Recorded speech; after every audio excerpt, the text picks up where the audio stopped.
विद्यार्थी मित्रांनो, आता आपल्याला बघायचं आहे डिफरंट टाइप्स ऑफ पाईल्स किंवा ज्या मटेरियलच्या याच्यानुसार त्याचे काय नावं आहेत ते, त्याचं जे वर्गीकरण आहे हे मटेरियल यूज्ड फॉर पाईल्स, कुठल्या कुठल्या साहित्यापासून कुठल्या पाईल्स बनतात त्याचे काय नावं आहेत हे आपण आता इथे बघत आहोत.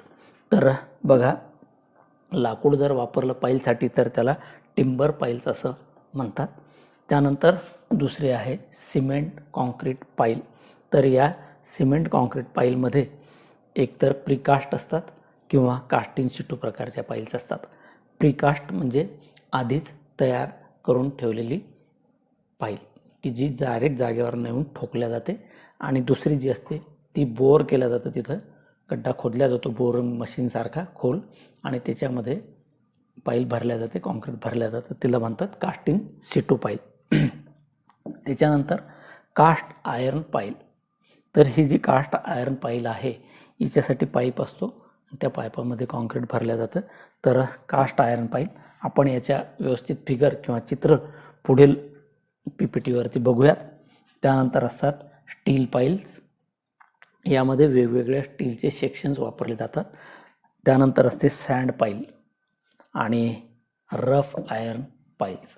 तर एवढं मटेरियल पाईल्स बनवण्यासाठी वापरलं जातं आणि याच्यापासून पाईल्स वेगवेगळ्या बनवल्या जातात. तर बघा विद्यार्थी मित्रांनो, पहिली पाईल आहे टिंबर पाईल. तर हे जेव्हा कॉन्क्रीट इन्व्हेंट व्हायचं होतं तिच्या आधी जे काही कामं झाले असतील तेव्हा एक चांगल्या प्रकारचं लाकूड उपलब्ध होतं, ते लाकूड मिळायचं आणि त्या लाकडाच्या पाहिजे त्या आकाराचे जे स्टेम्स असतील त्याच्या पाईल्स तयार करायच्या. आणि ह्या अशा पाहिजे तिथे, जिथे आपल्याला म्हणजे आता इथे बघा हा समुद्र आहे किंवा पाणी आहे आणि याच्या पाण्याच्या बाजूला ही जी आहे ही जमीन आहे, या दोन्हीमध्ये या लाटांनी किंवा त्यांनी याच्यावरती इफेक्ट होऊ नये अशा ठिकाणी ह्या पाईल्स ह्या अशा खाली टाकलेल्या आहेत. ह्या अशा वेगवेगळ्या पाईल्स एकमेकात जवळ पाईल्स टाकलेल्या असतात ह्या, आणि यानं हा जो भाग आहे याला सपोर्ट केलेला असतो, याच्यामध्ये फारसं अंतर सोडलेलं नसतं. तर हे सगळं मटेरियल मिळायच्या आधी लाकूड खूप उपलब्ध होतं आणि त्यावेळेला लाकडी पाईल ठोकूनच हे बरेचसे कामं केल्या गेलेले आहेत. विद्यार्थी मित्रांनो, तुम्ही जर रेल्वेचा विषय पाहिला असेल तर जिथे आज प्रीकास्ट त्याला सपोर्टिंग हे मिळतात, तर त्या पहिले स्लीपर तर त्या पहिले लाकडाच्या असायच्या, त्या लाकडाच्या सगळ्या आता काढून टाकल्या गेलेल्या आहेत आणि त्या जाग्यावरती तुम्हाला कॉन्क्रीटच्या स्लीपर मिळतात. तर आता ह्या ज्या जुन्या आहेत, तर याच्यानंतर बघा सिमेंट कॉन्क्रीट पाईल्स. तर ह्या सिमेंट कॉन्क्रीट पाईल्स आता जास्त प्रचलित आहेत, कारण ह्या करायला एकदम सोप्या असतात. तर ह्या सिमेंट कॉन्क्रीट पाईल्समध्ये ही जी पाईल्स आहे ही आहे कास्ट इन सिटू पाईल. कास्ट इन सिटू म्हणजे जिथे आहे तिथेच छिद्र करायचं, त्यामध्ये हे अशा पद्धतीचं लोखंड बांधायचं डिझाईननुसार. ते लोखंड, हे जे लोखंड बांधलेलं दिसतं आहे हे लोखंड असं बांधायचं आणि हे बांधलेलं लोखंड त्या पाईलच्या खड्ड्यामध्ये किंवा त्या बोरमध्ये सोडायचं आणि नंतर त्याच्यामध्ये कॉन्क्रीट भरायचं. तर त्याला म्हणतात कास्ट इन सिटू पाईल. जर समजा तसं नसेल करायचं तर प्रीकास्ट पाईल मिळतात, म्हणजे ज्या फॅक्टरीमध्ये तयार होतात, त्या फॅक्टरीमध्ये तयार केल्यानंतर त्याचं जे हेड आहे इथे त्याला हेड असतं वेगळं ठेवलेलं, आणि मग याच्यावरती हॅमरने ठोकून ह्या पाईल जमिनीमध्ये फिट कराव्या लागतात. तर ह्या ज्या आहेत ह्या दिसतात आपल्याला, ह्या कास्ट इन सिटू पाईल्स आहे. त्याच्यामधलं लोखंड आणि लोखंड बांधण्यासाठी हे हेलिकल रिंग्स वगैरे ह्या अशा पद्धतीने त्या बांधून तयार करून याच्या सोडल्या जातात किंवा प्रीकास्ट तयार केल्या जातात. तर ह्या झाल्या तुमच्या कॉन्क्रीट पाईल्स, आणि ह्याच आजकाल जास्त प्रचलित आहेत, जास्त यूज याचाच होतो. ह्या बघा कास्ट आयर्न पाईल्स.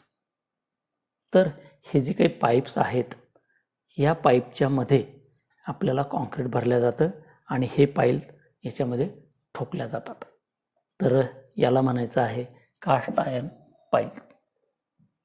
पुढे बघा ह्या स्टील पाईल्स. तर या स्टील पाईल्समध्ये जे वेगवेगळे सेक्शन्स असतात. आता हा जो सेक्शन्स आहेत याला आपण आय सेक्शन असं म्हणतो.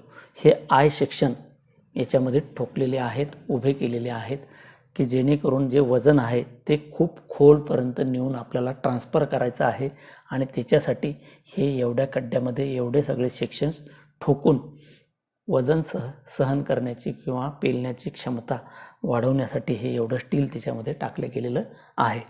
यानंतर हे इकडेच्या बाजूला बघा, हे राऊंड स्टील आहे हे, किंवा त्याचे बॉक्सेस आहेत, हे असे लावावे लागतात. तर असे लावून एका बाजूची जी माती आहे ती थांबवल्या जाते.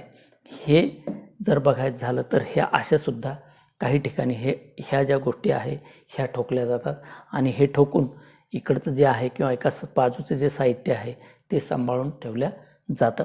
तर हे सेक्शनसुद्धा त्याच्यामध्ये असतात. तर हे आपल्याला पाहिजे तितके 2-2, 3-3 त्याच्यामध्ये आपल्याला ठोकल्या जातात. तर हे सगळे जे सेक्शन्स आहेत याला जाडीसुद्धा खूप मोठी असते. हे बघा, इथं सी आकाराचे सेक्शन्स आपल्याला दिसतात. हे सेक्शन जे आहेत हे पाईल म्हणूनच वापरल्या जातात. तर हे ठोकून तिथलं काम केल्या जातं. तर आता हे जे पाईल्स आहेत याचा जो यूज आहे तो तुमची जी माती आहे, माती खाली पडू नये याच्यासाठी केला जातो. आता आहे सँड पाईल तर किंवा सँड कॉम्पॅक्शन पाईल्स.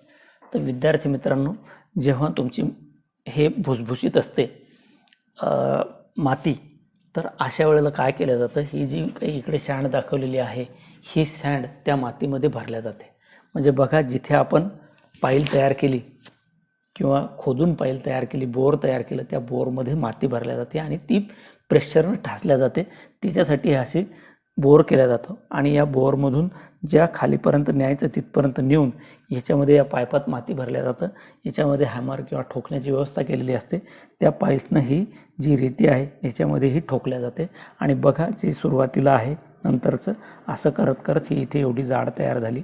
आणि अशा पद्धतीनं जी जमिनीची जी कॅपॅसिटी आहे वजन सहन करण्याची ती वाढवावी लागते, वाढवल्या जाते. धन्यवाद.